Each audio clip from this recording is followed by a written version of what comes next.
얼마 전 한 부부가 메디케일 자격 문제로 상담을 요청했습니다. 두 분의 소득은 메디케일 기준 이하였지만 CD와 개인 은퇴 계좌인 IRA를 합치면 자산이 30만 달러를 넘었습니다. 그래서 이제 메디케일을 포기해야 하나요? 라고 걱정하셨습니다. 많은 분이 자산 기준을 넘으면 더 이상 방법이 없다고 생각하지만 실제로는 자산의 금액뿐 아니라 자산의 종류와 보유 형태도 함께 살펴보아야 합니다. 2026년부터 일부 시니어 메디케일 프로그램에는 자산 기준이 다시 적용되고 있습니다. 현재 기준은 일반적으로 1인 13만 달러이며 가족 한 명이 추가될 때마다 6만 5천 달러가 늘어나 부부는 19만 5천 달러입니다. 다만 현재 거주하는 주택 한 채와 자동차 한 대, 가재도구와 일부 은퇴 계좌 등은 조건에 따라 자산에서 제외될 수 있으므로 총 자산만으로 자격을 단정해서는 안 됩니다. 이 고객도 전체 재정 상황을 점검한 결과 자산 기준을 초과할 가능성이 있었습니다.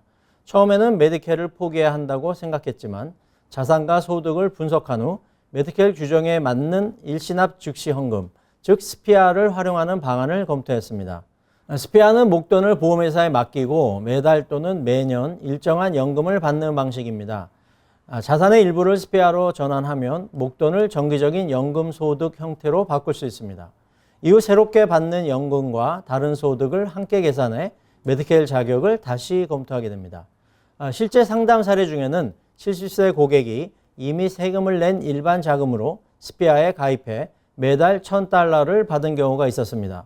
보험회사가 매달 받는 금액 가운데 원금을 돌려받는 부분과 수익에 해당하는 부분을 구분한 결과 약 200달러만 과세소득으로 계산되었습니다. 이 고객은 해당 계약 자료와 소득 내역을 제출해 비용 분담금 없이 풀 메디칼을 유지할 수 있었습니다. 다만 이 비율은 가입자의 나이와 연금의 계약 조건에 따라 달라지며 모든 스피아에 동일하게 적용되는 것은 아닙니다. 실제 메디케일 소득 반영 여부도 개별 심사를 통해 확인해야 합니다. 이번에 상담한 부부 역시 스피아에서 발생하는 연금 소득과 다른 소득, 건강보험료와 인정되는 의료비 공제 등을 함께 계산해 메디케일 자격을 검토했습니다.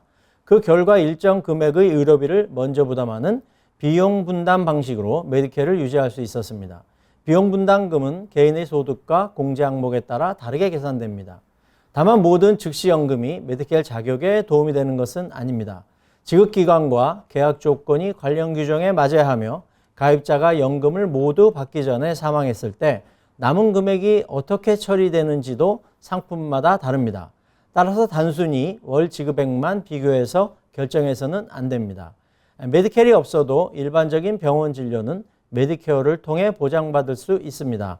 그러나 장기 요양이 필요한 경우 메디케어 보장에는 제한이 있기 때문에 메디케일이 중요한 안전장치가 될 수 있습니다. 이 때문에 자산 기준을 맞추기 위해 두 번째 주택이나 임대용 부동산의 명의를 다른 곳으로 옮기면 되는지 문의하는 분들도 많습니다. 하지만 단순히 명의만 바꾼다고 해서 해당 부동산이 자동으로 본인의 자산에서 제외되는 것은 아닙니다. 임대주택의 명의를 법인이나 리빙 트러스트로 변경하더라도 본인이 법인을 소유하거나 트러스트 자산을 계속 통제한다면 여전히 본인의 자산으로 판단될 수 있습니다. 장기요양 메디케일은 시설 입소 전 30개월 동안 이루어진 자산 이전을 확인합니다. 자산을 자녀나 다른 사람, 법인 또는 트러스트의 무상이나 시가보다 낮은 금액으로 이전하면 이전 금액에 따라 장기요양 비용에 대한 메디케일 지급이 일정 기간 지연될 수 있습니다. 반면 자산 이전 사실을 숨기거나 소유권과 매매 가격을 허위로 신고하고 위조 서류를 제출하는 것은 전혀 다른 문제입니다.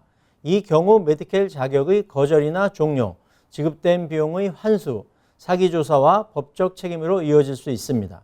따라서 자산이 기준을 초과한다고 해서 시니어 메디케일을 바로 포기할 필요는 없습니다. 자산의 종류와 보유 형태, 소득과 공제 항목을 정확히 살펴보면 합법적인 범위 안에서 다른 방법을 찾을 수도 있습니다. 반대로 자격을 유지하려는 마음에 자산을 서둘러 즉시연금이나 법인, 리빙 트러스트로 옮기는 것도 위험합니다. 메디케일 계획에서 가장 중요한 것은 자산을 감추거나 명의만 바꾸는 것이 아니라 현재의 재산과 소득을 사실대로 공개한 상태에서 자신에게 맞는 방법을 찾는 것입니다. 즉시연금 가입이나 부동산 명의 변경은 메디케일 자격뿐 아니라 세금과 상속에도 영향을 줄 수 있습니다. 자산이 기준을 넘었다고 먼저 포기하거나 성급하게 이전하지 말고 관련 규정과 계약 조건을 정확히 확인한 후 결정해야 합니다.